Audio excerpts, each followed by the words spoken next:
Herzlich willkommen zum SF Krimi Podcast. Mein Name ist Wolfram Höll, bei mir ist eine Frau und ich muss sagen, ich bin wirklich sehr erleichtert, dass sie da ist. Susanne Jansson. Hallo Wolfram. Du, ich weiß gar nicht, wie dir es geht, wenn wir nicht zusammen moderieren und du hörst dann alleine die Modi von mir, so wie ich die eine Modi von dir gehört habe und höre, was ich da so tue. Ich bin ein bisschen erschüttert, dass du nicht länger nach mir gesucht hast, weil ein Verbrechen liegt nahe. Wenn ich dir etwas zuflüstere, dir dringend was sagen will und dann tauche ich nicht auf. Ja, okay. Offensichtlich nicht. Ich hätte jetzt gedacht, was wollte ich dir denn zuflüstern? Ich dachte, du wolltest mir zuflüstern, dass du weißt, wer die Fischsoße eingesteckt hat. Die Fischsoße. Erzähle mir mehr aus meinem Leben. Es gab doch neulich bei uns in der Redaktion eine Lebensmittelvergiftung. Wir aßen zu sechst in unserem Pausenraum. Eine richtige Kantine haben wir leider nicht. Und am Schluss war unser lieber Kollege Marc Ginzler mit einer Lebensmittelvergiftung im Krankenhaus. Ihm geht es schon wieder viel besser. Am Anfang, als ich reinkam, stand ein Fläschchen mit Fischsoße auf dem Tisch. Als ich rausging, um mich um Marc zu kümmern, war die Flasche verschwunden. Da wir ja auch keinen Service in unserer Pausenkantine haben, niemanden, der die Tische für uns abräumt, kann das also nur von einem von uns gewesen sein. Ich sehe, wohin du zielst. Einer von uns 5. Einer von uns 5. Wolfram, deine Geschichten machen die schönen Links. Du bist ein sehr guter Geschichtenerfinder. Auch wenn man... Sie haben immer was leicht Fantastisches. Weißt du, das ist jetzt nicht die knallharte Krimi-Story, sondern, ja... Geschichten aus dem Alltag. Naja, weiß ich nicht. Wenn man den Alltag mal, den möchte ich gerne mal in Öl gemalt sehen. Den Alltag, wie du ihn vor allen Dingen hier im Studio so schilderst. Was du schon alles für Szenarien und Bilder entworfen hast. Dann können wir den Realitätsabgleich machen, ich glaube. Wo Whisky aus dem Wasserhahn fließt. Zum Beispiel. Wo der Wasserturm verschiedene Sachen, ja. Wir sind aber jetzt heute nicht im Hörspielstudio, sondern in einem Lungensanatorium zum 3. Mal. Und da ist auch schön, entschuldige Wolfram, wenn ich dich unterbreche, aber wie du von Waldsanatorium im ersten Teil jetzt schon dich so in die Anatomiebereiche bewegst und das Lungensanatorium nennst. Also wir werden langsam, jetzt geht es ja ans Eingemachte, ans Fleisch, wird nichts mehr schön geredet. Ja, das stimmt natürlich, ich bin ja auch unterdessen ein Sanatoriumsexperte. Da hat im Bonusmaterial von SF, wo es wirklich jede Menge gibt zum Thema Sanatorium. Das lässt was hoffen, ich wollte gerade sagen. Ich habe heute auch wieder was mitgebracht, genau. Schön. Im Hörspiel selber haben wir nach dem 2. Teil aufgehört mit einer krassen Hypothese. Wir? Also, ja, wir als Hörerin und Mitratender. Das sind nämlich nicht nur 2 Mordfälle, da gab es noch einen 3. an einem Patienten und auch wieder geschehen ist. Das müssen wir jetzt gar nicht nochmal zusammenfassen. Das macht Dr. Bold gerade am Anfang des Hörspiels und geht vor allem der Thesen dann auch nach mit der Gerichtsmedizin, Pathologie. Also wir können eigentlich nur noch wünschen, viel Vergnügen bei der letzten Visite von Hans Grohl. Dem 3. Teil. Viel Spaß.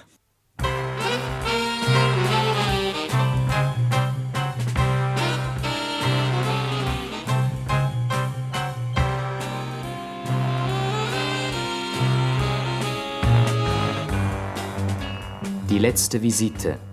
Ein Kriminalhörspiel in 4 Folgen nach dem Roman von Hans Grohl. Regie James Meyer.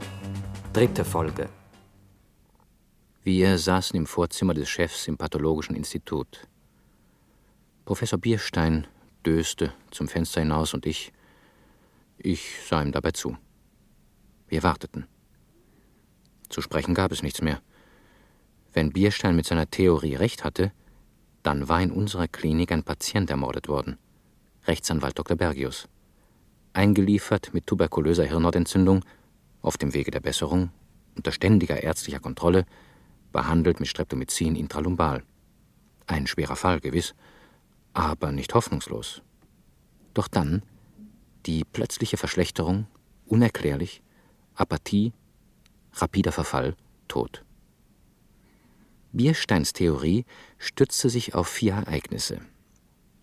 Erstens, Morphium war verschwunden aus unserem Giftschrank, 10 Ampullen.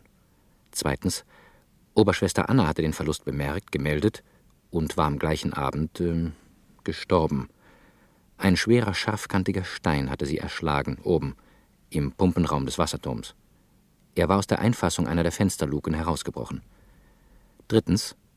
Die Flasche mit dem Streptomycin, das zur letzten Punktion des Dr. Bergius verwendet worden war, 3 Stunden vor seinem Tod, blieb danach unauffindbar. Und viertens. Schwester Inge, die dabei gewesen war, schien zu wissen, wer sie genommen hatte, aber sie kam nicht mehr dazu, es mir zu sagen. Ich fand sie erstochen am Ort des Rendezvous, das sie mit mir zu diesem Zweck verabredet hatte, am Wasserturm. Und das war kein Unfall. Das war Mord. Ja. Und jetzt versuchte ich, Ordnung in meine Gedanken zu bringen. Morphium, Streptomycin, 2 tote Krankenschwestern, ein toter Patient. Es musste da Zusammenhänge geben. Und Bierstein glaubte sie zu kennen. Jemand könnte dem Streptomycin für Dr. Bergius Morphium zugesetzt haben, daher die völlig unerklärliche Verschlechterung seines Befindens und sein Tod. Die beiden Schwestern hatten nur sterben müssen, weil sie wussten oder ahnten, was hier gespielt wurde. Wir warteten. Die Pathologen untersuchten inzwischen die Rückenmarkflüssigkeit des toten Rechtsanwalts. Morphium lässt sich nämlich nachweisen. Und ich hatte jetzt Zeit, darüber zu grübeln, wer einen Patienten umbringt und warum. Bei der letzten Punktion von Dr. Bergius, nach der die Streptomycinflasche verschwand, waren Bierstein und ich und Dr. Pinkus und Fräulein Dr. von Stack dabei gewesen und Schwester Maria und Schwester Inge, aber die war tot und schied aus. Einer von uns 5 musste die Flasche genommen haben, weil sie ein gefährliches Indiz gegen ihn gewesen wäre. Ich? Nein, ich nicht, das wusste ich. Leider nur ich. Und die anderen 4? Unsinn, unvorstellbar. Schwester Maria, die gutmütige, mütterliche. Ausgeschlossen, dass sie einen ihrer Schutzbefohlenen. Außerdem hatte sie die Flasche ja vermisst und den Verlust gemeldet. Sie hätte sie lautlos verschwinden lassen können. Sie kam nicht in Frage. Und Bierstein? Immerhin, es war seine Idee mit dem Cocktail aus Morphium und Streptomycin. Hätte er es verraten, wenn er selber? Vielleicht ein Ablenkungsmanöver? Nein. Blieben Pinkus und die Stack. Und das war absurd. Na, war es absurd? Pinkus als Massenmörder? Oder die Stack? Ach, genauso gut könnte ich selber. Ich kam nicht weiter. Ich kam nicht weiter mit dieser Geschichte. Der Pathologe erschien, klein, rund, eine Goldrandbrille auf rosiger Nase, lächelnd. Ja, meine Herren, entschuldigen Sie, dass ich Sie warten ließ. Aber Kollege Randers ist erst jetzt fertig. Er rief mich eben an. Wir können hinuntergehen. Bierstein erhob sich schwerfällig. Er war ein paar Jahre älter geworden, seit gestern Abend. Ich wünschte fast, es wäre eine Fehlanzeige. Dann verkaufe ich die Idee an Hitchcock und spendiere ein Fass Bier. Wir traten auf den Flur hinaus und folgten dem Professor. Je näher wir dem Sektionssaal kamen, desto intensiver roch es nach Tod und Desinfektion. Bierstein ging vor mir her, als würde er zur Hinrichtung geführt. Der Kollege Randers nickte höflich, als der Professor uns vorstellte. Seine Gummischürze hing tief auf große Gummischuhe hinunter und seine Hände steckten bis zu den Ellenbogen in roten Gummihandschuhen. Die Anamnese kennen Sie, meine Herren? Ja. Bekannt, ja. Dann die Details. Alte Lungentuberkulose mit einer frischen Steuerung. Wahrscheinlich Ausgangspunkt der Meningitis, die aber eindeutig im Rückgang begriffen war. Daran hätte er nicht sterben müssen. Und die Todesursache? Tja, Kreislauf, würde ich sagen. Mäßige Herzerweiterung, Blutüberfüllung der Lungen. Aber alles nicht durchschlagend. Wenn es stimmt, was die Kollegen uns erzählt haben, wäre das ja alles auch nicht entscheidend gewesen. Irgendetwas im Rückenmarkbereich? Nichts Auffälliges. Zustand nach häufiger Lumbalpunktion. Der Liquor? Ist schon im Labor. Schön, meine Herren. Gehen wir ins Labor. Ich danke Ihnen, Herr Randers. Bierstein trat mit einem schnellen Schritt an den Tisch, beugte sich über den toten Rechtsanwalt und hob behutsam ein Augenlid hoch. Sehen Sie wohl? Die Pupille. Eng. Ja. Die Pupille war immer noch klein wie ein Stecknadelkopf. Das war auch ein Teil von Biersteins Theorie. Bei einem Sterbenden sind die Pupillen normalerweise weit, Sauerstoffmangel. Hier waren sie eng. Und jeder Laie weiß, dass Morphium die Pupillen verengt. Der Kollege im Labor hat uns erwartet. Fall Bergius, Liquor. Schon fertig, Herr Professor. Und? Sie waren auf Morphium aus. Ja. Einwandfrei nachgewiesen. Irrtum ausgeschlossen? Ausgeschlossen. Ach, bitte, könnten Sie es uns noch mal zeigen? Selbstverständlich gern. Die Herren Kollegen kennen den Test. Im Prinzip ja. Bold? Ja, natürlich. Also gut. 10 Kubik Liquor. Das Eiweiß wird mit Perchlorsäure ausgefüllt. Bei Bestimmung im Blut müsste man natürlich vorher zentrifugieren. Dann kommen etwa 5 Kubik konzentrierte Ammoniaklösung dazu. 25%ig. 8 Kubik Äther. Dann schütteln. Kräftig schütteln. Die Eiweißfällung ist schon geschehen. Sehen Sie? Ja. Darf ich Sie jetzt hier herüber bitten? Wir traten zu einem Wasserbad, ein Glasgefäß mit einem Bunsenbrenner darunter. Mit einer Klemme hielt er das Reagenzglas in das Wasser. Man muss sehr vorsichtig abdampfen, bis zur völligen Austrocknung des Satzes. Das dauert ein bisschen. Leider. Wir warteten, ohne zu sprechen. Jeder wusste, wie das Experiment ausgehen würde. Trotzdem starrten wir gespannt auf das Glas. Als nächstes brauchen wir eine Mischung von Formalin und konzentrierter Schwefelsäure. Einen Tropfen auf einen Kubik. Die Lösung wird auf den eingedampften Satz gegeben. Bei Anwesenheit von Morphium tritt eine purpurrote Färbung ein, die langsam über Blau-Violett und Violett in reines Blau übergeht. Wenn Sie bitte sehen wollen. Die Tropfen fielen langsam von einem Reagenzglas ins andere. Dann sahen wir es. Rot, violetter Schimmer, stärker, sattes Tintenblau. Damit ist das Vorhandensein von Morphium in der Rückenmarkflüssigkeit eindeutig nachgewiesen. Tja, meine Herren, zufrieden? Das arme Schwein. Bitte? Ach, nichts. Jedenfalls vielen Dank für Ihre Bemühungen, Herr Professor. Bitte, bitte. Und Herr Kollege. Bitte schön. Ich denke, Sie haben uns geholfen.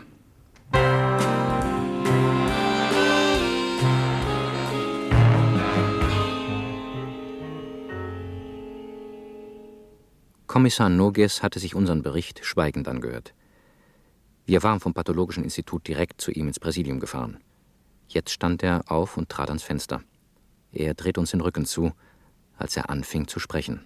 Nicht die Pharmakologen haben sich etwas Neues einfallen lassen, Dr. Bolt. Irgendjemand anderer. Aber wer? Ja, wer?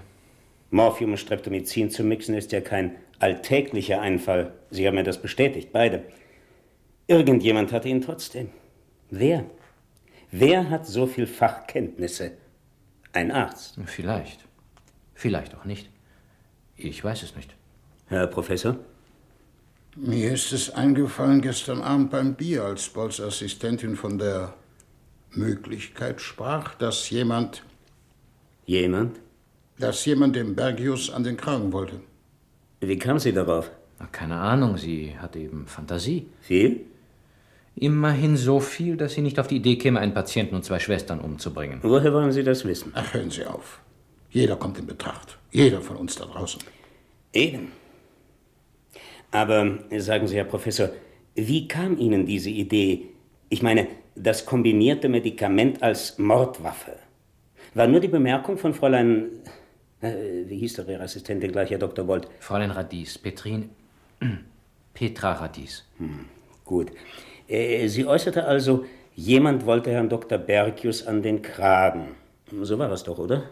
Naja, eine Vermutung, einfach so hingeworfen. Schön, schön. Und darauf fiel Ihnen gleich ein, Herr Professor, wie dieser jemand zu Werke gegangen sein könnte. Gleich? Na, gleich nicht. Ich hatte eben plötzlich vor Augen, wie es gewesen sein könnte. Diese ganz unerklärliche Verschlechterung im Befinden des Patienten, die engen Pupillen. Ach, ich wollte, es wäre mir eher eingefallen, dann... Was dann? Ja, dann hätte ich nicht weiter gespritzt. Und dann lebte Dr. Bergius heute noch. Ja, wahrscheinlich lebte er noch. Haben Sie eigentlich diese Punktionen und die Injektionen immer selbst vorgenommen? Nein, nur dies eine Mal zuletzt. Wer sonst? Kollege Pinkus. Ja, schön, meine Herren. Sie haben unsere Arbeit unterstützt. Ich danke Ihnen. Morgen gegen 11 werde ich Sie noch einmal besuchen. Mir liegt daran, diese letzte Behandlung von Herrn Dr. Bergius, nach der das Medikament verschwand, möglichst genau zu rekonstruieren. Wenn Sie bitte dafür sorgen wollen, dass alle Beteiligten anwesend sind. Jawohl. Hauptsache ist, Sie bringen bald Klarheit in die Geschichte. Ich denke schon, Herr Professor.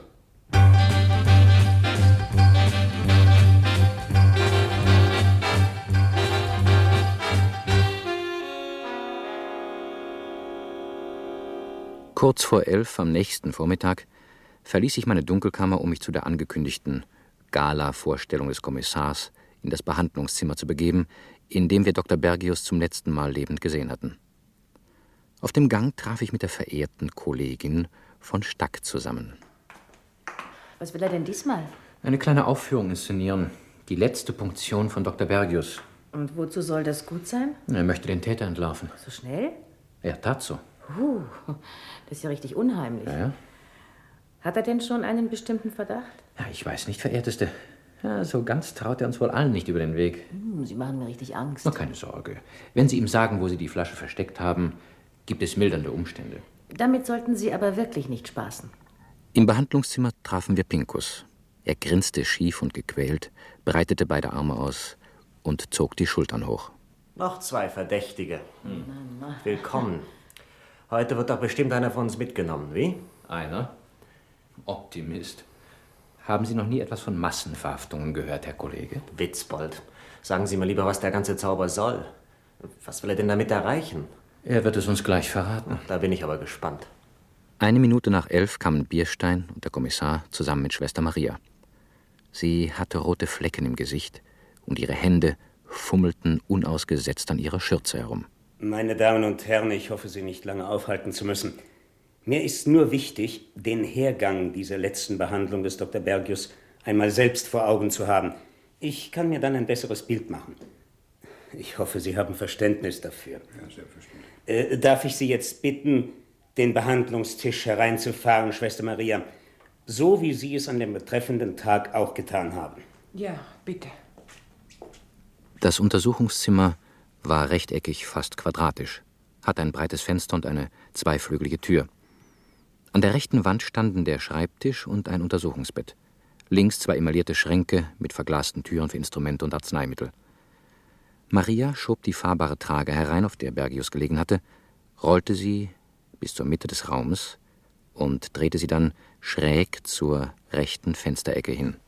So stand sie. Genau so, ja, Herr Kommissar. Dann darf ich Sie jetzt bitten, Ihre Plätze einzunehmen. Herr Professor, wo standen Sie? Ich saß. Lumbalpunktierung macht sich besser im Sitzen. Also setzen Sie sich dorthin, wo Sie damals saßen.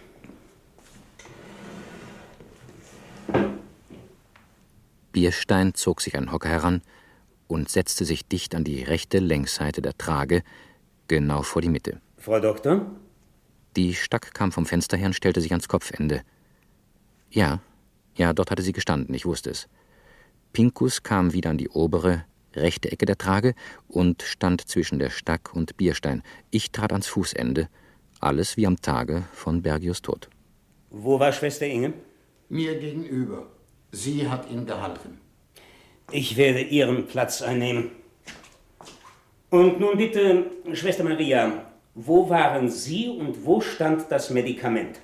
Ich war hier neben dem Herrn Professor. Ich musste ihm ja zureichen. Gut. Dann holen Sie uns jetzt bitte noch das Tischchen mit der Flasche. Maria hatte alles vorbereitet und rollte den Tisch von der Wand rechts neben das Fußende der Trage dicht an meine Seite.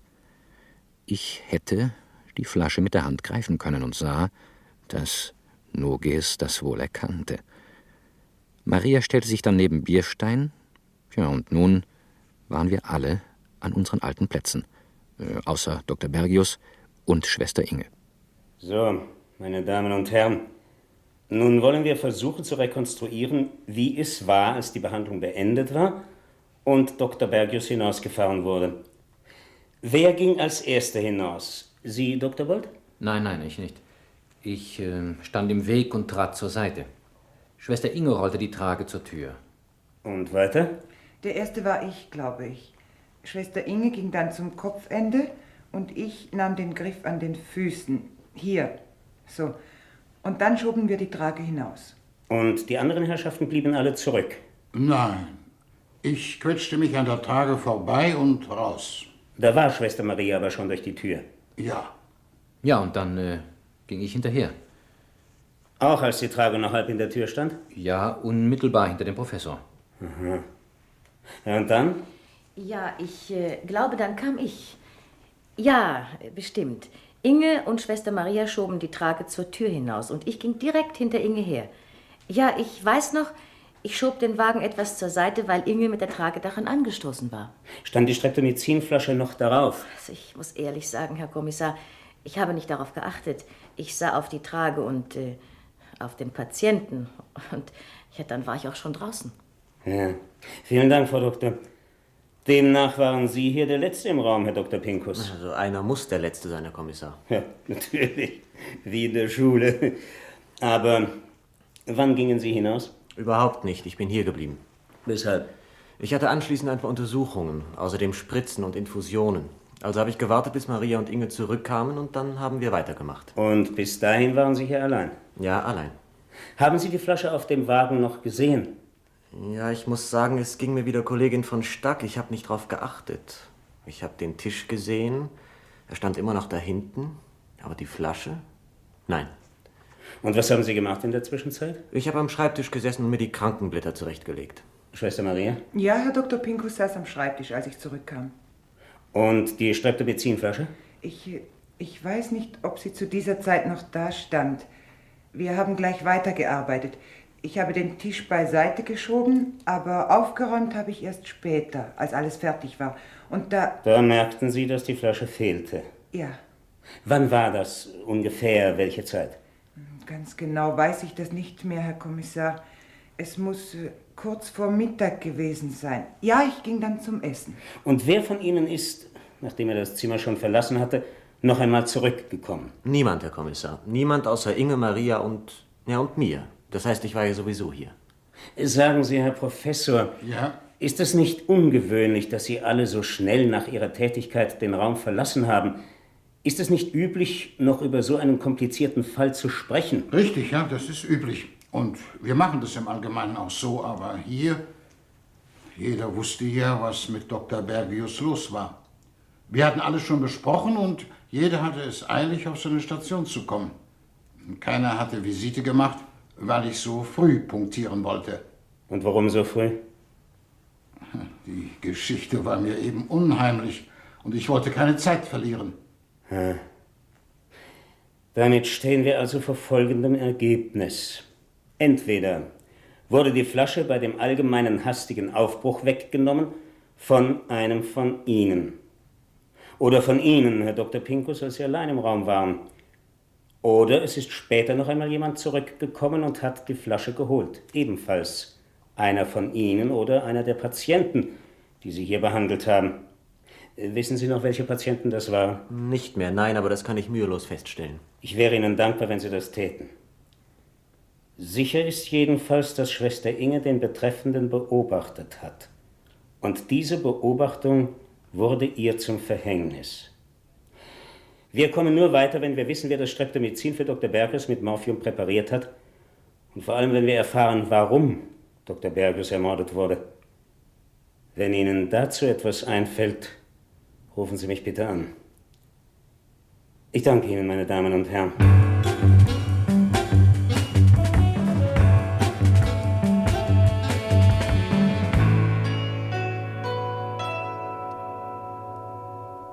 Ich war sicher der Einzige, der an diesem Abend verhältnismäßig gute Laune hatte. Ich war am späten Nachmittag mit Petra am Waldsee gewesen. Daran lag es. Ich ging zum Abendessen. Pinkus war schon da, lehnte an einem Fensterbrett und starrte trübsinnig hinaus. Dann wandte er sich um, sah meine frische Bräune und nickte neidvoll. Am Weiher gewesen, was? Mit Petra, So ist es.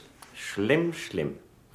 Der Zusammenbruch des Unternehmens steht unmittelbar bevor und Sie gehen schwimmen mit den Hilfskräften. Na.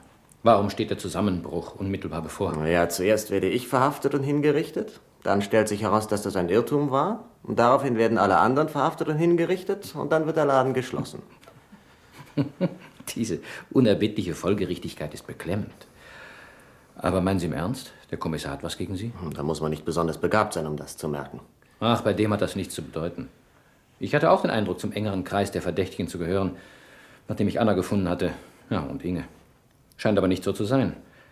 Der hat nur so eine angenehme, offene Art, einen an seinen Kombinationen teilnehmen zu lassen und einem zu erklären, warum man als Täter durchaus in Betracht käme. Danke. Dann machen Sie nichts draus, Pinkus. Auf einmal ist er auf einer ganz anderen Fährte. Ja, ich fürchte, im Augenblick ist er auf gar keiner. Aber das soll seine Sorge sein. Wollen wir uns ein bisschen Appetit machen? Flüssig? Goldgelb und schäumend. Wir holten uns Bier aus dem Kühlschrank und tranken. Bierstein und die Stack kamen, wir setzten uns, aßen. Keiner sprach. Ich hatte den Eindruck, sie trauten einander nicht mehr. Die Tafel wurde bald aufgehoben. Ich ging auf mein Zimmer, zog mich aus, wusch mich und legte mich auf mein Bett. Das Fenster war weit offen, die Mücken summten, und manchmal schrie ein Nachtvogel vom Park her. Es war ein Abend wie der, an dem Anna ermordet worden war. Ja, und schon klebten meine Gedanken wieder an dieser verfluchten Geschichte. Der Mörder lief zwischen uns herum, frei. Wie ein Film zogen die vergangenen Tage an mir vorbei. Anna, da oben im Pumpenraum, Inge, mit dem Skalpell in der Brust, der sterbende Bergius, die Morphiumprobe im Pathologischen Institut. An mir war als fehlte etwas. Ein kleines Stück, das ich erlebt und wieder vergessen hatte. Ich wusste, dass ich schon einmal danach gesucht hatte, damals beim Mittagessen, als Maria den Verlust der Streptomezinflasche meldete. Es war wie eine Melodie oder ein Name, der einem nicht mehr einfällt. Man sucht und sucht, ist ganz nahe. Weg. Im Gehirn ist eine Weiche falsch gestellt. Nochmal von vorn. Ich quälte mich wieder und wieder durch die Ereignisse. Wie oft war ich eigentlich auf dem Turm gewesen? Das erste Mal allein, da war Petra dazugekommen, ja. Dann das zweite Mal wieder allein. Und da war die Stack gekommen und dabei... Ja, jetzt hatte ich es. Die Taschenlampe. Hinter den Fenstern im oberen Stockwerk. Der Lichtschein, von dem wir nicht wussten, in welchem Zimmer er war, als suchte jemand etwas. Natürlich. Ja, natürlich, das war es. Noges hatte mich beim Verhör nach Inges Tod gefragt, ob mir noch irgendeine Einzelheit aufgefallen wäre. Und ich, Trottel, war nicht drauf gekommen. Licht aus einer Taschenlampe. Jemand hatte etwas gesucht und kein Licht anknipsen wollen. War es Anna?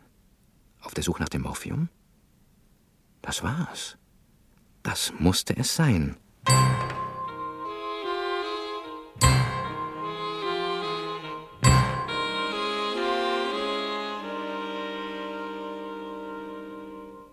Als der Nachmittag des nächsten Tages gekommen war, hatte ich noch niemandem vom Ergebnis meiner nächtlichen Denkarbeit erzählt.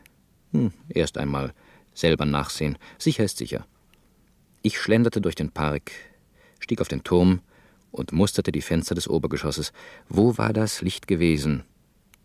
Die beiden ganz rechts. Na? Das zweite und dritte? Oder das dritte und vierte? Ich stand 10 Minuten, wie mein eigenes Denkmal, Bronze, starrte hinunter und gestand mir ein, dass ich es nicht mehr wusste. Es half nichts. Die Stack musste her. Sie war ja dabei gewesen. Ich wanderte bergab und ging zur Röntgenabteilung. Petra war nicht da. In diesem Fall war es mir ausnahmsweise recht. Ich zog meinen weißen Mantel an, um offizieller auszusehen, den Anschein zu erwecken, etwas Dienstliches von der Stack zu wollen. Die Tür zum Untersuchungszimmer der Station 3 war nur angelehnt. Ich klopfte sanft und schob meinen Kopf durch den Türspalt. Am Schreibtisch saß Schwester Maria und malte mit verschiedenfarbigen Buntstiften Kurven auf ein Blatt Papier. Augenblick, bitte. Entschuldigen Sie, wenn ich hier in Erscheinung trete, Schwester Maria. Ach, Herr Dr. Bolz. Bitte? Ich wollte Sie nicht stören. Aber vielleicht können Sie mir sagen, wo ich Dr. von Stack finden kann. Sie ist eben rausgegangen, ich glaube auf ihr Zimmer. Soll ich anrufen? Nein, bemühen Sie sich nicht. Ich sehe selbst nach. Vielen Dank, Schwester. Bitte sehr, Doktor. Ich stieg die Treppe hinauf und überlegte dabei, wie ich ihr mein Anliegen am besten klar machen könnte. Ob sie sich erinnerte? Vor ihrer Türe blieb ich stehen, überprüfte mit den Fingerspitzen den Sitz meiner Krawatte und klopfte. Herein, bitte. Welche Freude. Treten Sie ein, Herr Kollege. Ich bin hier schon drin. Guten Abend. Guten Abend. Dürfen Sie um diese Zeit überhaupt noch Herrenbesuch empfangen? Schwester Anna kann es nicht mehr missbilligen. Ja. Leider. Aber setzen Sie sich doch. Danke. Möchten Sie einen Likör? Likör. Eigentlich bevorzuge ich härtere Sachen, aber wenn er nichts kostet, bekommt mir auch Likör. Er kostet nichts. Cointreau, Benediktin oder flüssige Aprikosen? Na, ich würde sagen, alle drei so nacheinander. Fabelhaft. Genau mein Rezept.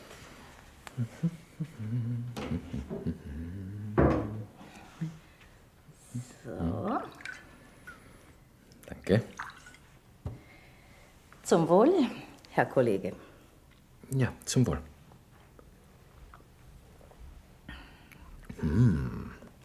Von jetzt an werden Sie mich nicht mehr los.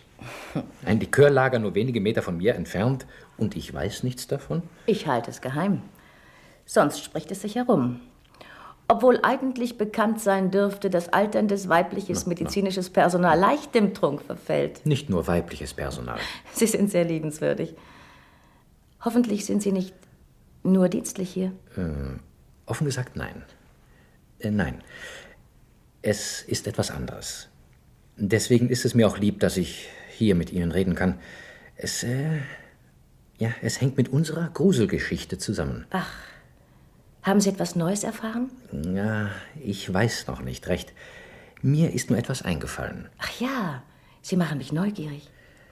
Können Sie sich erinnern, wie wir beide zusammen auf dem Turm waren, abends am 2. Tag, nachdem ich angekommen war? Ja, sicher, natürlich. Und können Sie sich auch noch daran erinnern, was wir da gesehen haben? Gesehen? Ja, hier, an unserer Fensterfront. An unserer? Hier? Hier an den Fenstern? Ja, diese Etage. Nein. Ich weiß im Augenblick nicht, was Sie meinen. Hinter 2 von diesen Fenstern, sie waren dunkel, erschien auf einmal ein Licht, eine Taschenlampe offensichtlich. Es sah aus, als suchte jemand etwas in einem dunklen Zimmer. Erinnern Sie sich jetzt? Ja, richtig. Wir überlegten noch, ob die Deckenlampe kaputt wäre. Genau. Und Sie wunderten sich noch, warum der Betreffende dann nicht seine Nachttischlampe anknipste. Ja, und dann war das Licht plötzlich weg. So ist es. Und Sie vermuteten ein Schlossgespenst. Naja, ganz so Unrecht hatte ich damit ja auch nicht, wie sich erwiesen hat. Ja, schrecklich. Ja. Ja, und was soll ich jetzt? Ich meine, warum kommen Sie darauf zurück? Passen Sie auf. Ich habe mir da Folgendes überlegt. Anna sagte uns damals beim Abendessen, Sie erinnern sich, dass sie sich über den Dieb des Morphiums sehr schnell Gewissheit verschaffen könnte. Wir nahmen an, sie war nur verärgert, weil... Pinkus sagte das, ja, aber ich denke an etwas anderes. Sie muss einen bestimmten Verdacht gehabt haben.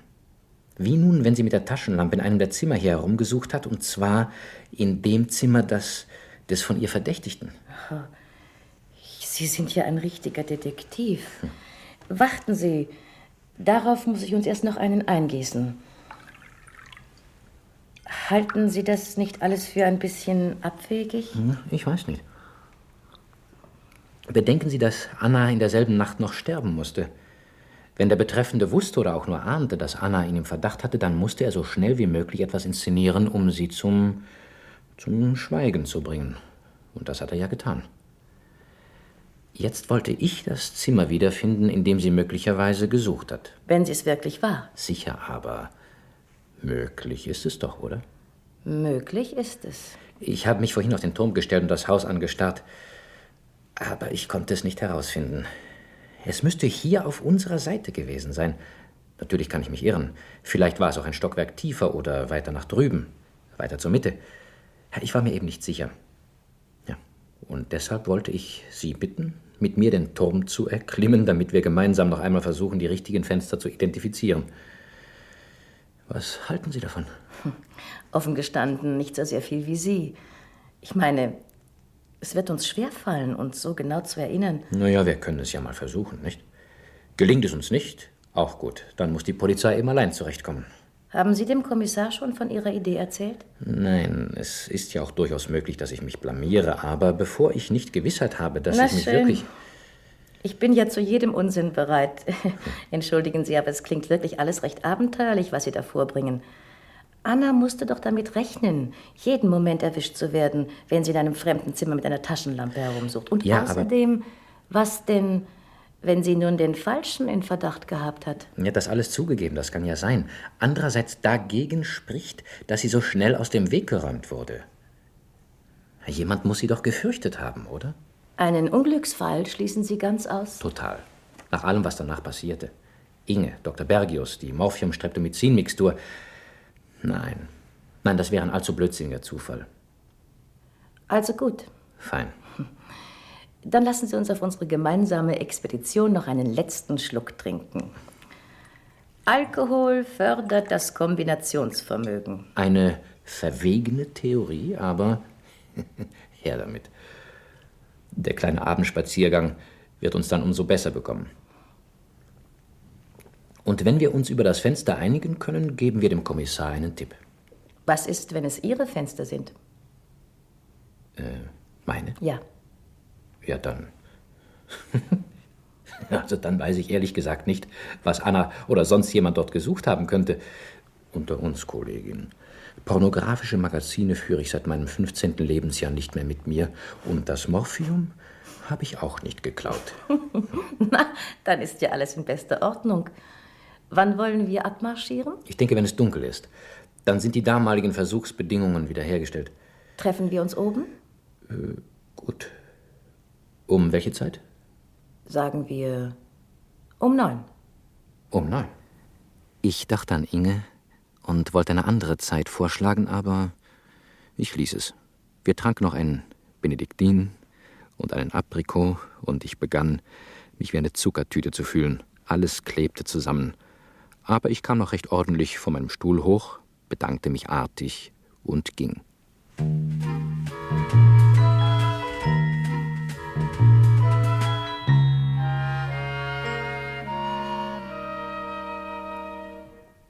Die Zeit bis zum Abendessen schlich langsam dahin. Ich begann das von mir angeregte Unternehmen zu verwünschen. Was zum Teufel sollte schon dabei herauskommen? Ich hatte die vertrackten Fenster nicht gefunden. Wahrscheinlich würden wir sie auch gemeinsam nicht ausfindig machen können, nach so vielen Tagen. Das Essen verlief schweigsam, wie jede Mahlzeit jetzt, und ich war bald wieder auf meinem Zimmer und legte mich ein bisschen hin. 8:45. Ich stand auf. Ich zog meine Jacke an, löschte das Licht und machte mich auf den Weg. Vielleicht würde ich die liebenswerte Kollegin schon unterwegs treffen. Ich hätte sie überhaupt abholen können. Aber sie hatte ja vorgeschlagen, dass wir uns oben treffen. Warum eigentlich? Fürchtete sie das Patientengetratsche, wenn sie mit mir zusammen im Park verschwand? Wohl kaum. Aus dem verfänglichen Alter war sie heraus. Na egal, mir sollte es recht sein. Vielleicht war es sogar ganz gut so. Na, immerhin hätte Petra bemerken können, dass ich mit der Stack zum Turm wanderte, und das wäre mir nun wieder nicht so angenehm gewesen. Ich hatte die Rückseite des Berges zur Hälfte geschafft und blieb stehen. Links am Weg stand eine Bank in einer laubenartigen Nische von Büschen. Es schimmerte weiß durch die Zweige. Ich trat näher und erkannte Schwester Maria. Sie blickte mir ohne Überraschung entgegen. Ach, guten Abend, Herr Doktor. Auch einen Abendspaziergang?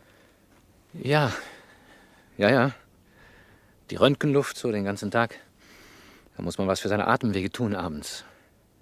Na, beinahe wäre ich an Ihnen vorbeigegangen.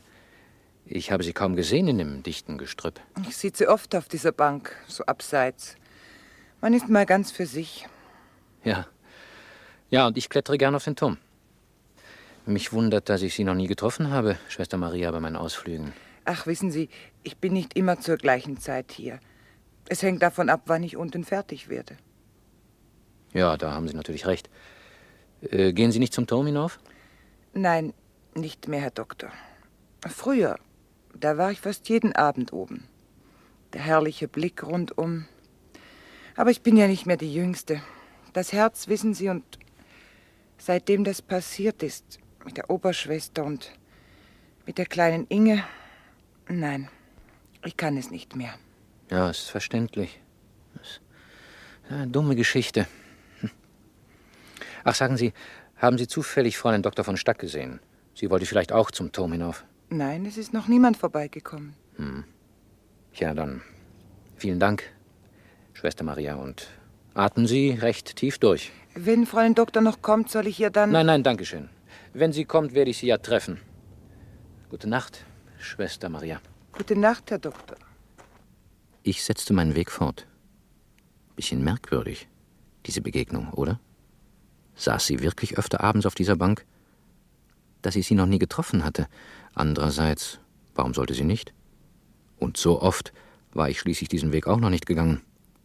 Naja, ich erreichte die Abzweigung, die zum Turm führte. Es war jetzt stockdunkel und ganz still. Nur irgendwo knackten Zweige. Das hörte sich an wie Schritte, leise, tappend, gar nicht so weit weg. Ich blieb stehen und horchte. Nichts. Ich ging 3 Schritte weiter. Da war es wieder. Diesmal schien es weiter entfernt, aber es waren Schritte. Wenn schon. Entweder die Stack auf meinen Spuren oder Schwester Maria hatte ihre Ruhebank verlassen und ging zum Haus zurück. Die Nähe des Turmes machte mich nervös. Ich lauschte noch eine Weile, aber ich hörte nichts mehr. Dann trat ich auf die Lichtung, der Turm, die Bäume ringsum, sonst nichts. Edeltraud von Stack war noch nicht da. Oder wenn ich sie in ähnlicher Verfassung vorfinden würde wie damals Inge, dann brauchte Bierstein mir nur noch eine Überweisung für die Psychiatrie zu schreiben, geschlossene Abteilung. Dort war ich dann wenigstens sicher, vor Nurges. Ich gab mir einen Ruck und ging zum Sockel des Turmes. Die Pumpe summte leise. Ich nahm die Stufen zur unteren Plattform. Die Leuchtziffern meiner Uhr zeigten kurz nach 9. Ich überlegte, ob ich hier warten oder ganz nach oben klettern sollte. Dann sah ich es. Eine der Luken zum Wasserbassin war offen, der Deckel hinten übergeklappt, die dunkle Öffnung frei. Es war nicht die Luke über dem Pumpenraum, die kannte ich genau, sie lag nach hinten heraus. War es meine Sache, das Ding zu schließen? Aber wenn es anfing zu regnen heute Nacht, würde Wasser mit Blättern und allerhand Dreck ins Bassin laufen. Ich ging auf die Luke zu, nur hoffentlich war die Stack nicht hineingestürzt. Ich bückte mich, den Deckel aufzunehmen. Ein kühler Hauch zog um meine Nase mit einem kleinen Schuss Moder. Tief unten schimmerte silbrig das Wasser. Dann hörte ich ein Geräusch hinter mir. Blitzartig war mir klar, dass das nichts Gutes bedeutete. Ich fand noch Zeit, mich aufzurichten, aber keine mehr, mich umzudrehen. Ein Stoß traf mich in den Rücken wie von einer Axt. Ich taumelte nach vorn. Meine Füße rutschten ab über den Lukenrand. Ich warf den Oberkörper vorwärts, aber ich unterschätzte die Entfernung in der Finsternis. Meine Ellenbogen schlugen auf die Kante, dann riss mich mein Gewicht nach unten. Meine Hände schurrten über den Stein, ich fand keinen Halt mehr. Aber dann packten meine Finger den Lukenrand. Ich hing und versuchte einen verzweifelten Klimmzug. Vergeblich. Plötzlich war ein Schatten über mir, Füße traten auf meine Finger. Ich ließ los und stürzte in den steinernen Kessel. Krachend schlug ich auf das Wasser wie auf Eis. Ein paar Herzschläge lang blieb mein Körper trocken.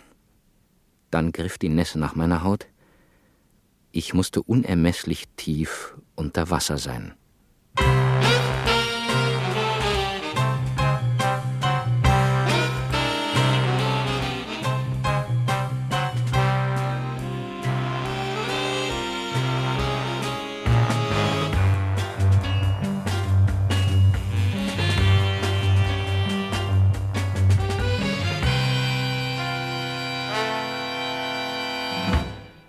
Susanne. Mhm. Schwester Susanne? Schwester Susanne. Kommen Sie mit mir zum Wasserturm? Nein.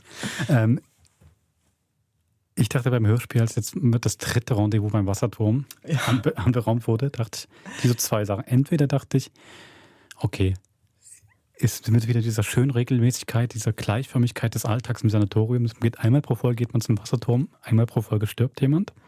Das war das eine, was ich gedacht hatte. Oder folgt der Autor der Dreierregel. Ist ja so bei Witzen und so. Wenn du machst einen Witz halt einmal oder 3-mal und beim 3. Mal dann bitte eine Variation. Und ist der Dreierregel gefolgt und die Variation bekommen? Ja, aber ich finde sehr plastisch geschildert und dadurch, dass der Täter ja doch so ganz noch im Verborgenen bleibt, nur so angedeutet über Schatten und, na gut, auf die Finger ist er auch noch getreten, also er ist ja jetzt gar nicht so nur ein Phantom. Aber es ist ja immer noch alles offen. Ich glaube, es war die ältere Krankenschwester auf der Bank. Natürlich. Ja, ist schon faszinierend, warum die da auf einmal auftaucht. Aber würde sie dort sitzen, wenn sie es wirklich wäre? Aber ich finde, was ich auch meine mit plastisch, es ist schön geschildert, wie er in dieses Loch fällt. Also, dass er erstmal so drüber fällt, mit den Ellenbogen aufschlägt, dann sich versucht noch zu halten. Das finde ich sehr schön geschildert. So viel kann ich auch schon mal verraten. Im 4. Teil fängt sie auch mit einer langen Schilderung an. Ich sage nicht von wem. Aber da wir einen Erzähler haben, der im Präteritum erzählt, vielleicht hat der Dr. Bold ja doch noch. Ich muss immer so ein bisschen grinsen bei Bold, weil ich war auf der Thomasschule in Leipzig, sage ich schon, in Basel. Und ich war sehr verliebt in einen Thomaner, den Vornamen weiß ich nicht mehr, aber er hieß Bold mit Nachnamen. Ah ja. Mit Vornamen. Ja, da bin ich dann so schön zu Motetten und anderen geistlichen Chorwerksaufführungen gegangen, deswegen. Hat sich's gelohnt? Deine Bildung kommt daher. Ja, es ist eine ganz schöne Verbindung von einem eigentlich eher ein bisschen kargen protestantischen Raum, aber angefüllt mit so viel Liebe, Wolfram. Weil ich war ja da natürlich auch nicht alleine als junges Teenager-Mädchen, da saßen noch viele andere. Der Thomanerchor war groß. Ja, das hat dir wirklich in den Lippen gehangen. Hey, es war und ehrlich gesagt, es ging wirklich so ein bisschen Hand in Hand. Es war jetzt nicht nur alleine so von wegen pubertäre Verliebtheit, sondern die ganze Schule hat ja auch so dieses humanistische Ideal irgendwie geatmet und dann verband man wirklich, wir haben auch Theatergruppen gehabt, dann natürlich nur Shakespeare aufgeführt und so, aber man verband quasi so das eigene Leben mit der Tradition. Und da fand ich das immer, hat sich das ganz schön manifest gemacht. So viel zu Herrn Bold. Die waren eure Boygroup, die Thomaner. Absolut, hey, auch Wusste ich nicht. Entschuldige, tolle Jungs, wirklich. Wir sind auch immer so in der Freizeit dann ums Alumnat, wo die gelebt haben, die sind ja so im Internat, rumgeschlichen. Nein, wir waren auch mit vielen befreundet, tatsächlich. Und da gab es dann aber schon im Park, im Clara Zetkin-Park, wenn ihr in Leipzig seid, müsst ihr dorthin, gab es dann nächtliche Grillabende, die damit endeten, dass dann einfach mal 4 Thomaner a cappella irgendwas anderes gesungen haben. Das war wirklich schön. Ja, siehst du? Ich sehe deinen verschmolzenen Blick an, das würde dir auch gefallen. Top-Frisur, Mittelscheiter, blondes Haar. Nicht. Nee, die hatten damals alle so ein bisschen längere Haare, so kinnlang. Nur wenn wir noch beim Thema Bold sind, dann ist mal kurz dich aus den goldenen Jahren Leipzig rauszuziehen. Nein, die Namen finde ich ja schon noch sehr lustig bei dem heutigen Hörspiel. Bold bin ich wie bei Englisch, kühn, tapfer. Aha. Nicht bei glatzköpfig. Ah nee, da war ich nicht. Bold ist ja dann, glaube ich, mit A. Nee. Nein, aber so wie die auch sonst heißen, der Kommissar No Guess, also wie nicht raten. No Guess. No Guess. Quasi. Aha, okay. Oh, jetzt kommen wir bitte zu Petra Radis. Sag mir mal, was so da. Weiß ich erstmal noch nicht. Dr. Bierstein natürlich, Professor Dr. Bierstein natürlich auch ganz toll. Edeltraut von Stack. Ja, die Namen finde ich schon sehr amüsant. Mir fällt nicht zu jedem was ein. Wenn euch was einfällt, schreibt gerne auf kreativ.ch. Aber ja, Petra Radis. Weiß ich auch nicht. Irgendwie was war aus der Erde. Irgendwas, was geborgen, gerupft werden muss. Das habe ich jetzt so keine englische Wortentsprechung, aber weißt du, es ist so. Nicht das stille Blümchen, das Mauerblümchen, was gepflückt werden muss, sondern aber so. Man weiß bei ihr natürlich trotzdem lange nicht, bei Petra Radis, auch jetzt noch nicht, also was sich alles bei ihr noch verbirgt. Da schaut nur das Grüne raus aus der Erde. Also sie hätte ihn auch schubsen können jetzt gerade, man weiß es nicht. Ich habe so ein bisschen Angst, dass wir uns jetzt hinreißen lassen und schon vielleicht vorweggreifen, was wir nicht tun. Nein. Keine Angst. Du hast recht, das eben, da meinte ich ja, ist wirklich bei allen noch sehr offen. Wir sind wirklich noch nicht eindeutig. Bei manchen Krimis ist es ja dann eindeutig, dann freut man sich noch, wie die Aufklärung stattfindet. Oder der Täter, die Täterin hat sich schon verraten. Ist hier nicht so.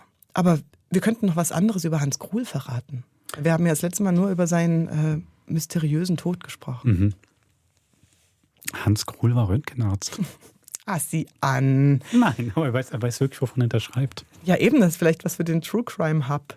eigentlich hier, was nie an die Öffentlichkeit kam, was er erlebte. Nein, aber das finde ich aber lustig anscheinend. Es gibt ja noch mehr Kriminalromane von ihm, 4, 5. Wurden auch fast alle verhörspielt, nicht von uns. Und mehrere scheinen doch im Spital oder Sanatorien zu spielen. Das ist wirklich seine Welt, wo er sich auskennt. Jetzt muss ich halt die Karten auf den Tisch legen. Wir haben im Archiv schon noch eine Serie von ihm, die heißt 5 tote alte Damen. Und da wird auch ein Mediziner eine große Rolle spielen. So viel sei verraten. Aber er spielt nicht in dem Sanatorium. Werden wir die mal hören? Ich hoffe sehr. Gut. Aber wo du schon mein Lieblingsstichwort gegeben hast. Ja, Sanatorium. Wolltest du noch was zum Krimi sagen oder darf ich was zu Sanatorium? Nee, bitte, unbedingt. Ich wollte was zu Sanatorium noch sagen. Aber mach du bitte. Ja. In unserer beliebten Sommerreihe SF-Sendung über Sanatorien habe ich wieder eine gefunden, die ich gerne mitbringen möchte. Ein Tal im Umbruch, das Sanatorio del Gotardo und die Levantina. Da geht es auch um ein ehemaliges Sanatorium für Tuberkulosekranke im Tessin, der Levantina, und wie es mit dem Tal jetzt weitergeht. Gute 25 Minuten, finde ich auch wieder sehr spannend. Ihr Lieben, wir können nur hoffen, dass Wolfram das nächste Mal da ist, weil wenn du so viele Sanatorien schon gedanklich bereist. Aber ich finde auch, also du hast nach dem ersten Teil so einen SRF-Doc-Film verlinkt über die Geschichte der Sanatorien. Spur der Zeit, ja. Und du hast gesagt, es hat so geile Originalbilder, das hat mich so angekickt, habe ich reingeschaut und ja, ist ja großartig. Also gebt euch das wirklich, das ist sehr schön, es hat ganz viel Originalmaterial. Was hat dir gefallen? Auch, hey, mein Liebling, ich muss es verraten, ihr müsst es dann einfach noch selber sehen, aber dass sie dann irgendwann auf die Idee gekommen sind, dass die Menschen in den Kliniken quasi werktätig bleiben müssen, weil das zur Heilung noch beiträgt. Und dann siehst du einfach diese Liegekuren, also 20 Betten draußen auf der Terrasse, im Hintergrund Schneeberge, die Männer alle halbnackt, bis auf so weiße klinische Lendenschurze. Aber dann hat jeder eine Nähmaschine. Entweder auf seinem Schoß oder er liegt auf dem Bauch und hat sie vor sich auf dem Bett und dann wird produziert. Und dann strahlende Gesichter. Das ist Panorama. Es ist wirklich großartig. Das habe ich noch nie gehört vorher und vor allen Dingen nicht so gesehen. Ja, schon allein Männer mit Nähmaschinen fand ich ja so, hey, sieh an. Das ist nebensächlich, das ist einfach eher so die Vulnerabilität des Körpers, stimmt, ja. Wo du dann so denkst, das geht doch nicht so exposed, aber die sind alle strahlend für die Kamera. Ja, ist schön. Also schaut es euch an. Ich verlinke es gerne nochmal in den Shownotes. Wir hören uns nächste Woche wieder mit dem Grande Finale der letzten Visite. Bis zum nächsten Mord. Macht's gut. Oberhalb von Piotta im Tessin thront das Sanatorio del Gotardo. Vor fast 120 Jahren wurde es eröffnet, in der Blütezeit der Region Leventina. Während des Ersten Weltkriegs diente es gar als Militärspital. Vor allem aber wurden hunderte Tuberkulosekranke hier betreut. Ich muss ehrlich sagen, dass die Stimmung war gut, ist klar. Die waren ziemlich viele, die gestorben sind. Doch das ist Geschichte. Auf dem Weg nach oben findet man immer wieder Zimmer, die so dunkel sind, dass man nicht weiß, was uns erwartet. Es soll spuken, seit das Sanatorium in den 60er Jahren schließen musste. Heute jedoch verlottert das ehemalige Sanatorium. Die Blütezeit hat das hinter sich, genau wie die Region, in der es steht. Die Leventina im Norden des Kantons Tessin, sie ist geprägt von vielen Hochs und Tiefs. Questi transiti hanno sempre condizionato la vita della valle. Das ist die Geschichte eines prunkvollen Gebäudes, das verfällt und viel erzählt über die Geschichte einer Region, die den wirtschaftlichen Aufschwung genauso miterlebt hat wie den Gang in die Bedeutungslosigkeit. Wie die Leventina mit dem Erbe der Vergangenheit umgeht, darum geht es in dieser Zeitblende. Ich bin Caroline Türkauf.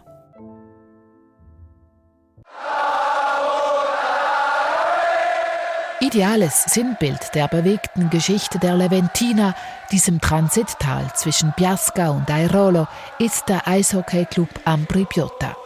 1937 wird er von 6 jungen Leventinesen gegründet. Regelmäßig steht der Club vor dem finanziellen Ruin.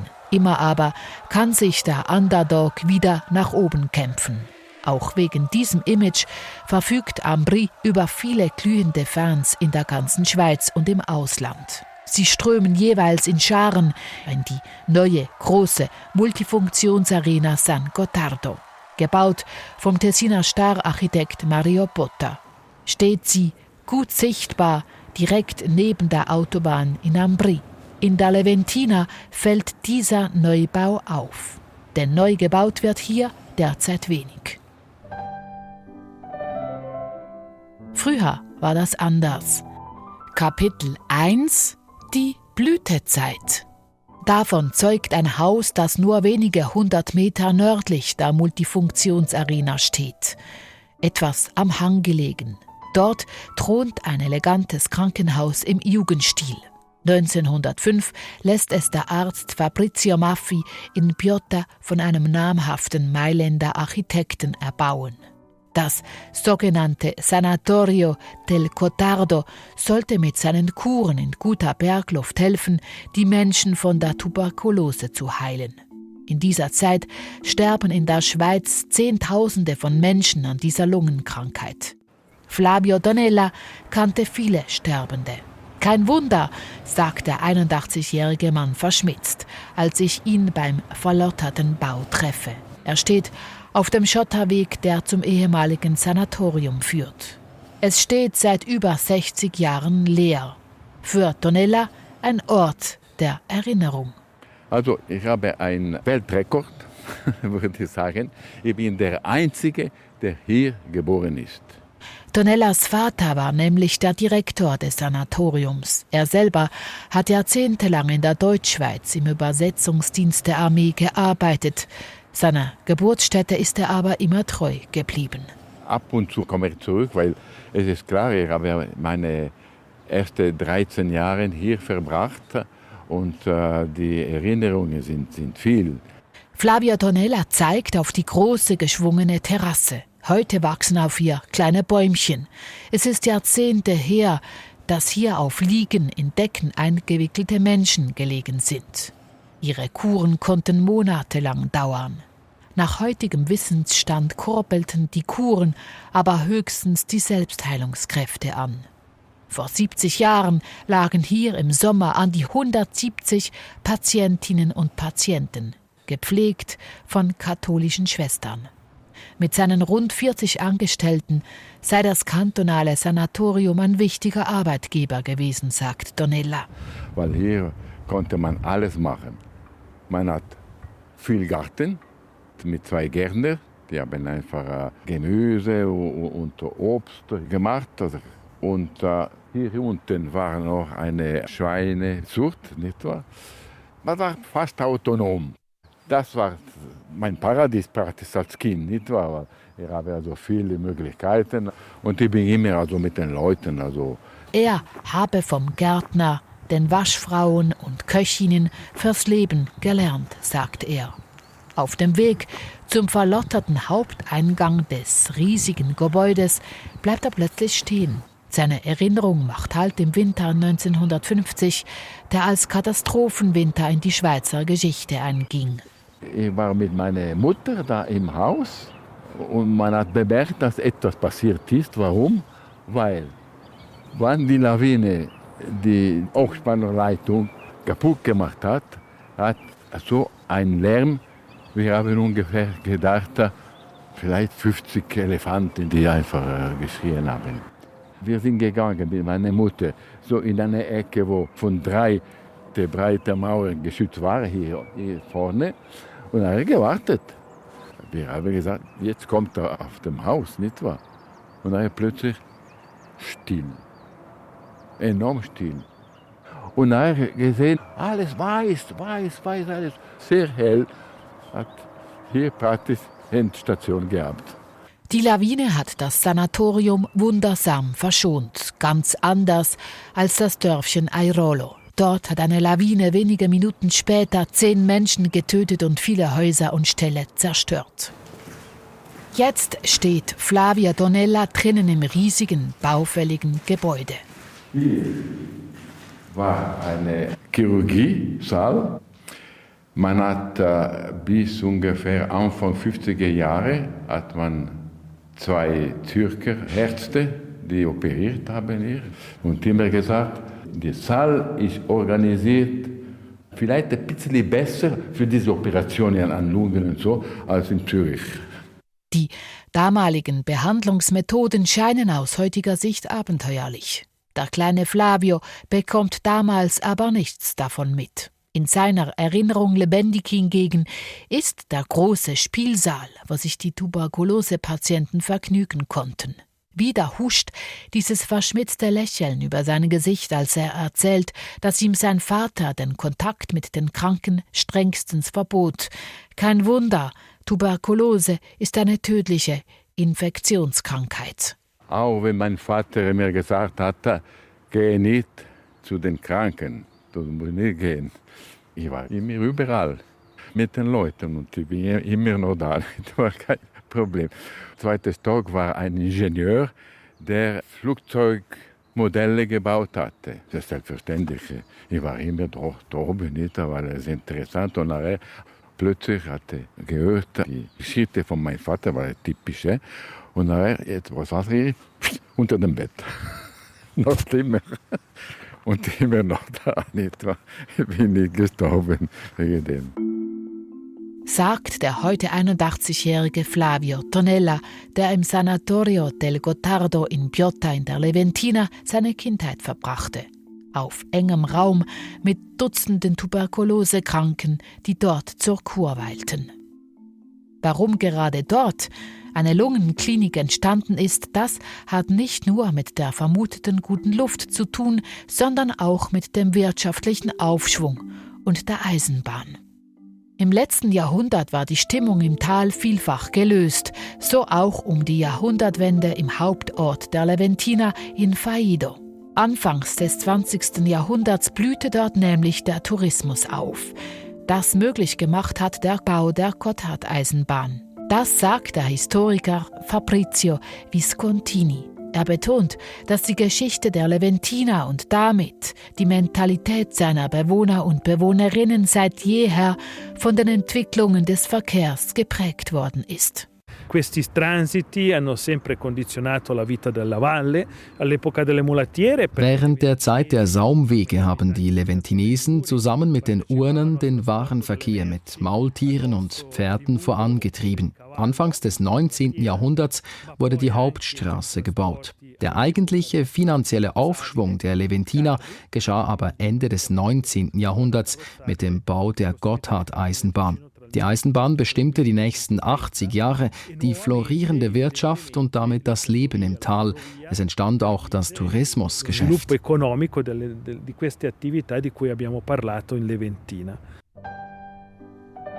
Zur Zeit der Belle Époque um 1900 ist die Gotthardeisenbahn fertig gebaut. Die Gäste können bequem mit dem Zug ins Alpental fahren, das bekannt ist für seine gute Luft. Der lokale Unternehmer Ferdinando Pedrini witterte die Gunst der Stunde.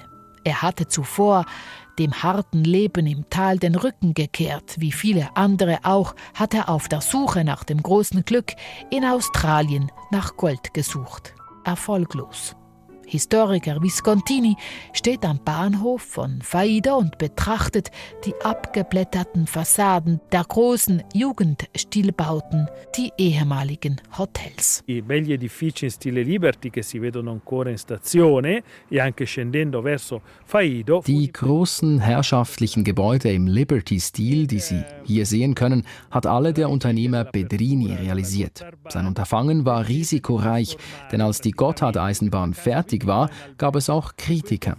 Diese sagten, die Bahn solle nicht Touristen, sondern Waren transportieren. Pedrini hat recht behalten. Faido wurde ein beliebter Ferienort. Er baute neben Hotels auch Ferienwohnungen. Oltre a questi alberghi fece costruire anche delle case di vacanza per i turisti. Faido ist damals der Lieblings-Sommerferienort der Mailänder Elite. Das Geschäft brummte. Faido ist auch die erste Tessiner Gemeinde, in der nachts die Lichter brennen. Aus touristischen Gründen, wie auch in Davos oder Leukerbad. Es werden Wanderwege gebaut. Faido pulsierte. Die Eisenbahn bringt aber nicht nur potenzielle Gäste ins Tal. Sie lockt in der unteren Leventina zahlreiche Granitunternehmen an. Der von den Arbeitern geschlagene Granit wird mit der Eisenbahn in die Nordschweiz gebracht. Und in Bordio, wo das Tal kurz vor Biasca nochmals enger wird, siedelt sich die Industrie an, erinnert Historiker Viscontini. Es wurde das Wasserkraftwerk Biaskina gegründet, dessen Elektrizität ermöglichte den Aufbau der chemischen Industrie. In den hiesigen Fabriken wurden viele Arbeitsplätze geschaffen. Der eigentliche Boom geschah aber ganz klar, als in Bodio das Stahlwerk Monteforno seinen Betrieb aufnahm. E poi il grande nuovo sviluppo si ebbe alla fine della Seconda Guerra Mondiale con la Monteforno a Bodio. Das Stahlwerk ist damals mit seinen über 1000 Angestellten eines der größten kantonalen Industrieunternehmen. Der 61-jährige Marco Costi war lange Jahre Gemeindepräsident von Bodio. Sein Vater hat bis zu seiner Pensionierung in den Industriehallen von Monteforno gearbeitet. Costi erinnert sich gut an die Blütezeit von Bodio. Ich erinnere mich lebhaft an die Fabrik, an das Leben in den Dörfern. In Bodio hatten wir damals über 20 Restaurants. Das war ein kantonaler Rekord. Und wenn ich die Augen schließe, dann sehe ich den Bahnsteig zu Beginn der Sommerferien vor mir. Er quillt über mit ausländischen Fabrikarbeitern, die nach Hause fahren wollen.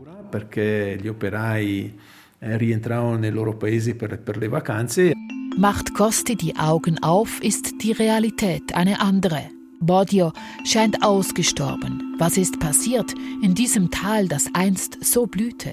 Kapitel 2: Die Krise. Der Niedergang in der Leventina geschieht durch äußere Ereignisse, sagt Historiker Fabrizio Viscontini. Der Erste Weltkrieg beendete das blühende Tourismusgeschäft in Faido. Denn nach dem Ende des Krieges kehrt die Mailänder Elite für ihre Ferien nicht mehr nach Faido zurück.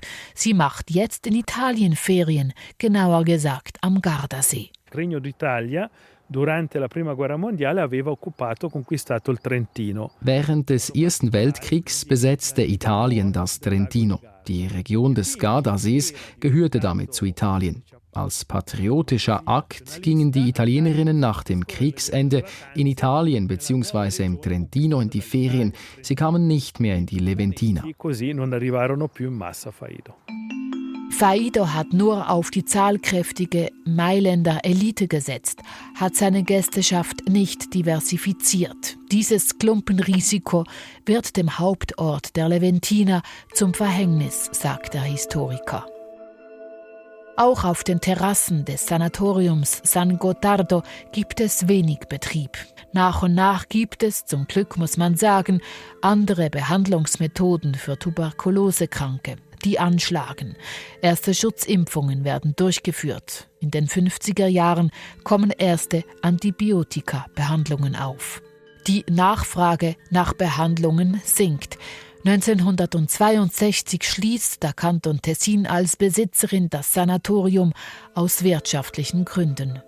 Das imposante Gebäude steht seither leer. Es gelingt dem Kanton nicht, eine andere Funktion für das ehemalige Sanatorium zu finden.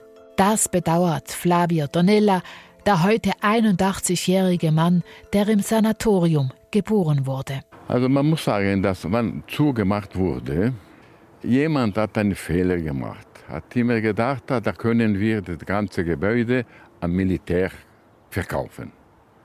Und das war nicht möglich, weil hier gibt es keine Schießplätze oder so, nicht wahr? Darum, niemand war Interesse. Seither hat der Kanton die prunkvollen Gebäude sich selbst überlassen, beziehungsweise der Natur. Diese erprobt unaufhaltsam den Einzug. Wo früher Blumen blühten, wuchern heute Dornengebüsche. Bäume überwachsen die geschwungene Terrasse. Hätte es keine politischen Streitereien gegeben, hätte man eine Zukunftsstrategie für das ehemalige Sanatorium finden können, sagt Tonella resigniert. Warum wurde zugemacht? Das ist nur wegen politischer Kriege zwischen rechts und links im Tessin. Was Tonella damit umschreibt, ist das sogenannte Campanilismo, die Kirchturmpolitik. Damit ist gemeint, dass in wirtschaftlich schwierigen Zeiten jeder bzw. jede Gemeinde nur für sich selbst schaut. Auch der ehemalige Gemeindepräsident von Bodio, Marco Costi, spricht von dieser Negativentwicklung. Diese Streitereien haben nichts gebracht. Im Raum Bodio hat sich die gesellschaftliche Situation in den letzten Jahren verschlimmert. Si trovano in situazioni non piacevoli, difficili almeno dal punto di vista sociale. Die Wirtschaftskrise der 1980er Jahre setzt der metallverarbeitenden Industrie nämlich arg zu. Die Zahl der Arbeitsplätze geht ständig zurück. Im Monteforno-Werk bleiben 1992 die Maschinen nach langen Verhandlungen schließlich stehen. Für viele Angestellte und ihre Familien ein Drama. Viele Arbeiter sind weggezogen, noch mehr von ihnen sind mittlerweile gestorben. Heute wohnen in Bodio rund 900 Menschen. Als das Stahlwerk brummte, waren es über 1400, sagt Marco Costi. Ich erinnere mich, es gab früher viele Vereine, denn es gab auch viele Kinder und Jugendliche. Am Mittwochnachmittag etwa gab es Tennis, Tanz- oder Judo-Kurse. Heute gibt es praktisch nichts mehr davon. Denn wir haben hier nur noch wenige Familien. Das Bevölkerungswachstum ist in der ganzen Leventina rückläufig. Und ohne Menschen gibt es kein Leben. Se non ci sono le persone non c'è vita. Das einst blühende Transittal kämpft also wie so viele andere Tessiner und Schweizer Täler mit Bevölkerungsschwund. Restaurants und Bars schließen, Häuser stehen leer. Die bleiben, fragen sich bange, wann der Kanton die ersten Schulen schließt. Kapitel 3: Der Blick in die Zukunft. In Bodio ist heute der 43-jährige Stefano Imelli als Gemeindepräsident für die Zukunft des Tales mitverantwortlich. Er sagt, die Tatsache, dass in vielen Gemeinden ein Generationenwechsel stattfindet, stimme ihn zuversichtlich.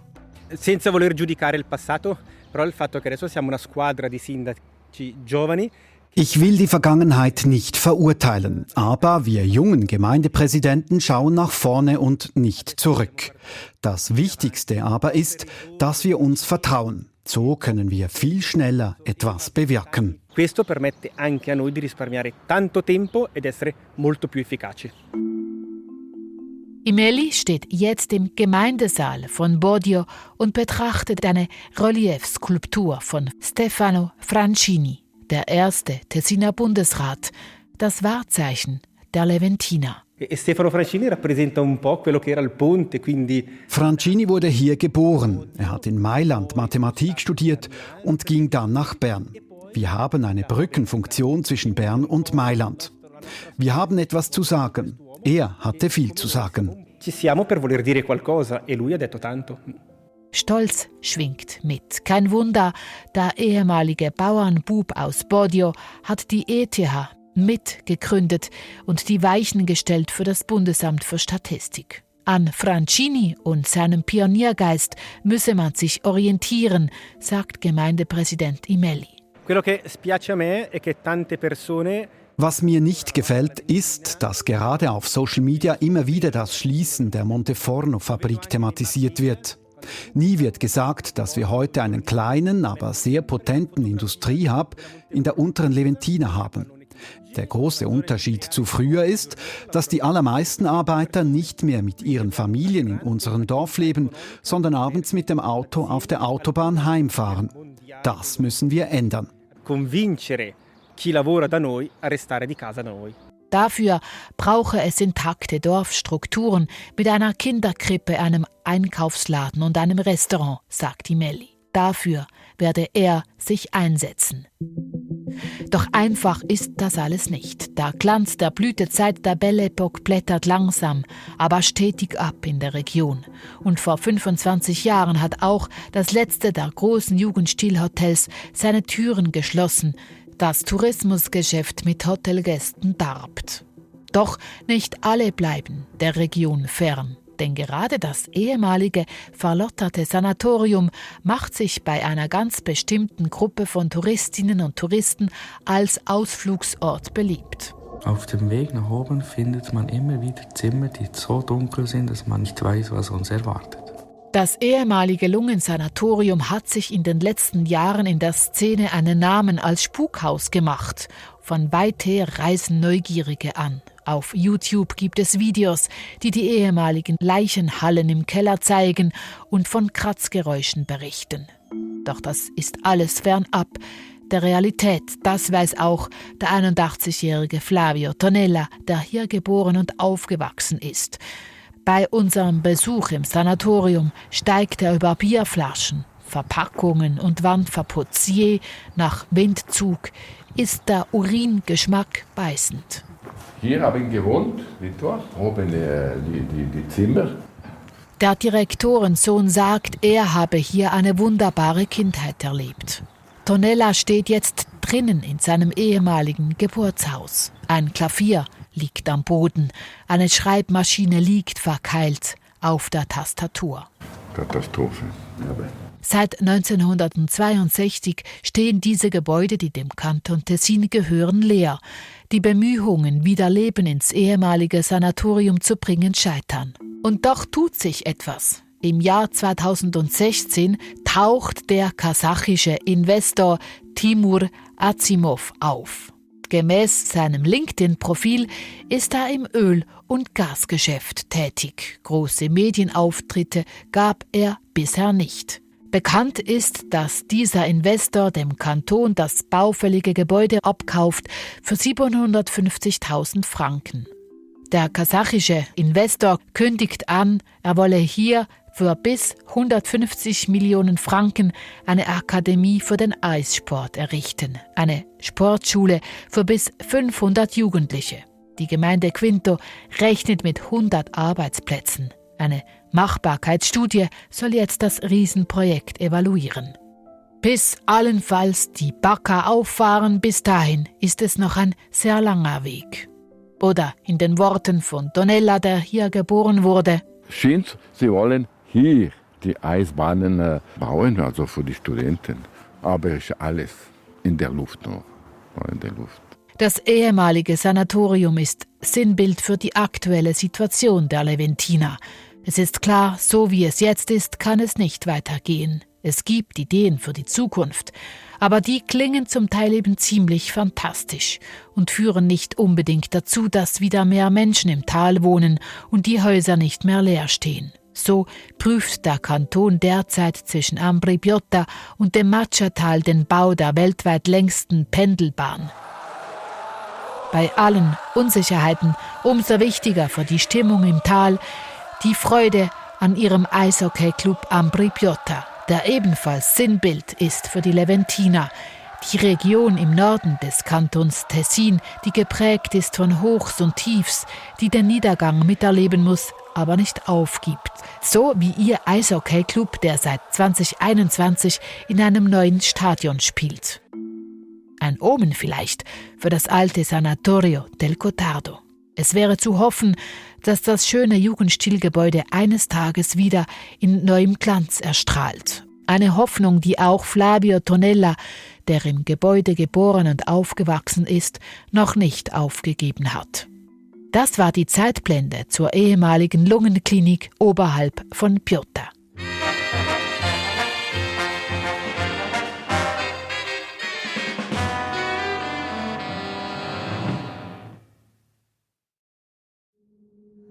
Das war ein Podcast von SRF, produziert im Auftrag der SRG.